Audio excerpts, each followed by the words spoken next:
So this is the brief purpose of my calling you today. I will request that kindly spread this message across the state. Let all the people be educated. Our people, in collaboration with certain NGOs, are also conducting awareness programs. We have conducted regularly this snake shows and awareness program in the Nehru Zoo Park every Sunday. We have conducted this program last week in KBR Park, and in collaboration with the Friends of Snake Society and some other NGOs, we are covering different districts also. So starting from Nizamabad, yesterday they have gone to Karimnagar, today they are in Adilabad, and so on. So these programs will continue till Nag Panchami day. But we have to make more efforts, especially 3 days preceding the Nag Panchami day. That is 16th, 17th, 18th. If that is gone, people know that this is not a proper thing and we should not cause any harm to the snakes. That will be the most, best thing we can do in the saving of the life of the snakes. It is also. Unfortunately, rights are justiciable. You can go to any court for enforcement of the rights, but you can't go to court for enforcement of the duties. One of the duties says that we should be having compassionate attitude towards all forms of life and try our best to protect and preserve these plants and wildlife as well. But for this we can't go to court, we can't ask. But then there are special acts like Wildlife Protection Act is there. Under this we can take action against any person who is found to be an offender. Because for last so many years we are doing it, so nobody is doing it openly. Not only for Nag Panchami, this certain community, they celebrated Nag Panchami a fortnight ago, almost 12 days ago. At that time also we swung into action. That was around 3rd of this month. And we could find out 4 people were trying to take the snakes and going to that community for worship. So that kind of thing. So not many are there, but every Nag Panchami day about number of such persons is around 20 to 25 in the Twin Cities. But we are educating them also. Okay, say, in fact, we do some other job. This is only for one day in a year, or maybe 2 days in a year. So why do you harass these animals unnecessarily? You are doing some job, continue to do that job. So anything which is without causing any harm or damage to the animals or plant life, that should be practiced. So for that, the entire society has to make efforts. Single-handedly, government agencies cannot do everything. Wildlife sanctuary. In Telangana, there are 12 protected areas. That means in that there are 3 national parks and 9 sanctuaries. The Kawal sanctuary has been declared as Tiger Reserve. Likewise, the Amrabad Tiger Reserve, it was part of the NSTR. So Telangana part of NSTR we have rechristened and named as Amrabad Tiger Reserve. So there are 2 tiger reserves, then remaining 7 sanctuaries, and then we have got 3 national parks. So total 12. This Tiger Reserve in Kawal, and I say in the past, if you go by the history, had number of tigers in that area. Not only in the sanctuary, but outside the sanctuary also, there used to be number of tigers. But because of this extremist activity, because they were encouraging destruction of forest, they were encouraging illicit cultivation, and also smugglers contributed a lot to it.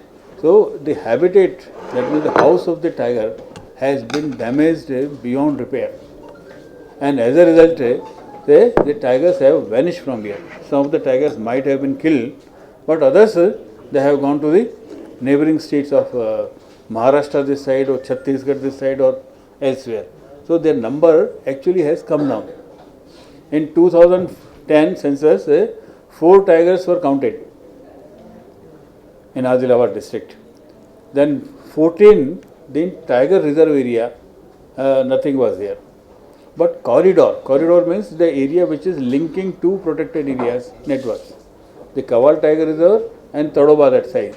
So the area which is falling in Belampalli and Kagasnagar division area, which is connecting these 2 tiger reserves, we have sighted the movement of 3 tigers. And we have put camera traps and we are getting regular feedback from that area that there are 3. So they keep moving here and there.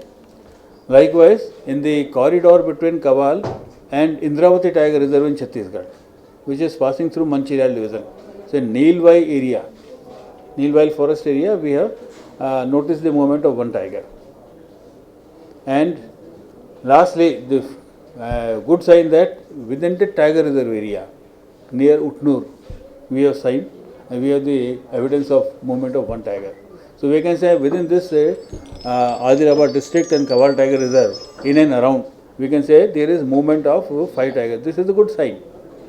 If protection is given to this area and some of the villages are relocated from here, so that undisturbed area is available to the wildlife, the deers, then things will move in the right direction, in the positive note.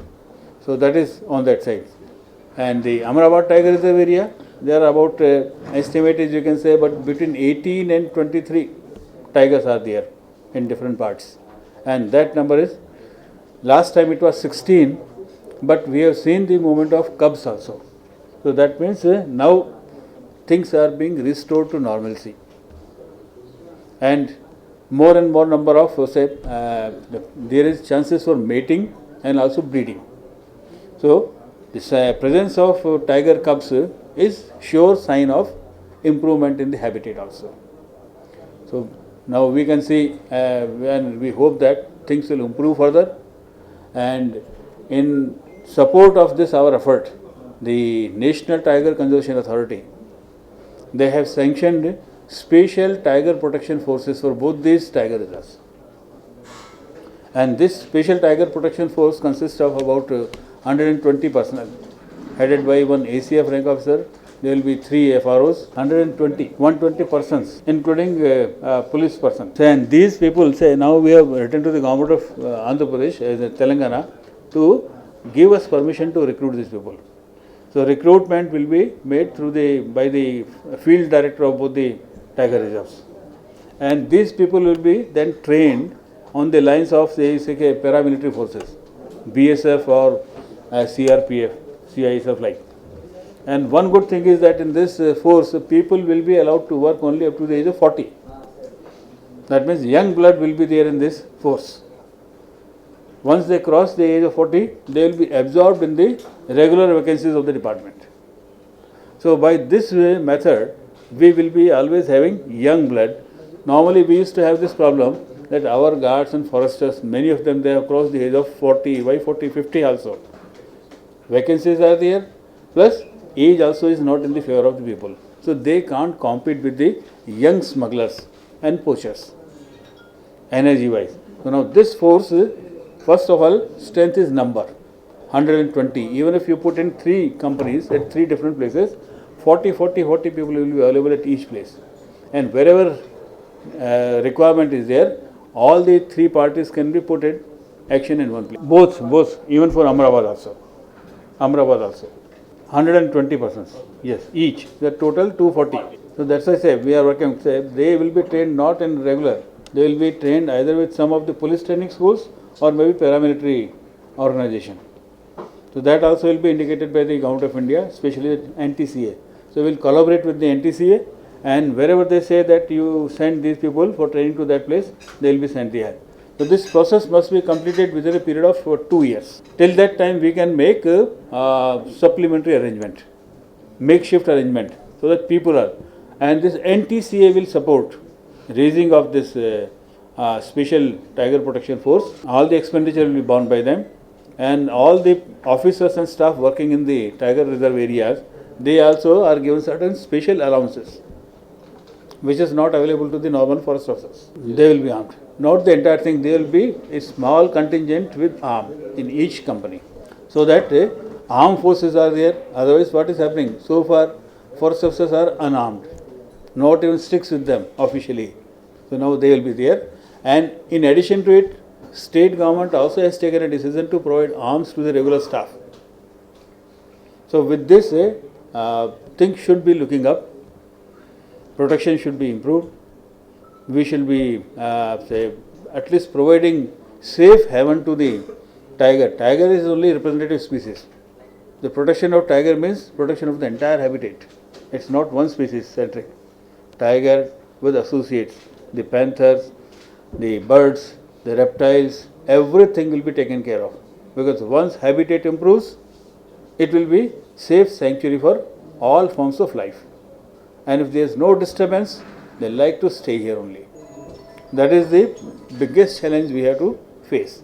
How to make safe, protected area available to the all forms of wildlife. Yeah, local population say, you see, earlier we had the system of eco development committees. It is equivalent of say one Samrakshana Samitis outside the PA. Because one Samrakshana Samitis are given certain usufructory rights, and in these protected areas those rights are not available. So we have come out with the concept of eco development committees. These committees will be involved in the protection and management of the protected areas. So these have become somehow dormant in last about a decade. So we are reviving them and involving them, because the involvement of people in the protection of forest and wildlife is very, very important and very crucial also. So that we are doing it. Because after bifurcation of the state government has to come out with a fresh government order. So that fresh mandate will be there, and accordingly all the people will be involved. We are trying to do is say we have made a request to the government that 303 rifles to each mobile party and service revolvers to the forest rangers. So in fact, say permission has come, procurement process is on. Numbers I don't have readily, but say all forest rangers, we have got about 100 ranges. So 100 rangers will be provided with these parties, and about 83 mobile squads are there.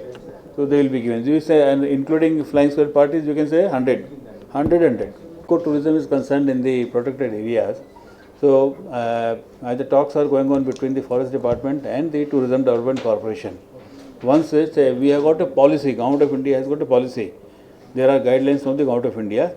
Keeping those guidelines in view on the ecotourism, we will enter into an agreement. And in that also, say there is one component of providing say job opportunities to the local people.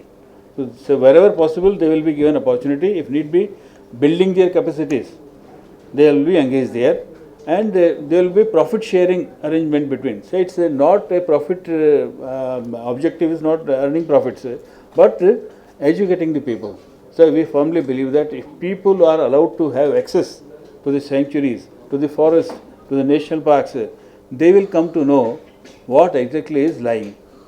What is the condition of the forest? What is the condition of the wildlife? What challenges are there before the forest officers? What difficulties are there? So there will be greater appreciation of the environmental issues. They will learn about the forest and wildlife, and we expect that in return we will be getting their cooperation in person, monetary, or definitely the first is in spirit. So this word of mouth will be spread, and we'll get more and more cooperation and confidence building exercise will be there. So more and more people will be involved in the protection of this forest and wildlife. There are also sanctuaries in that area also. About 13 or 14 sanctuaries are there in Andhra on this existing, right? And Nallamala also. Nallamala NSTR is the biggest tiger reserve in that area. Then we have got number of other sanctuaries also. God has not created so many states. For them it's their house. So wherever they feel they are comfortable, they will go there. So go to Chhattisgarh, go to Andhra, or vice versa. So our effort as human beings, that we are only supposed to be the intelligent people.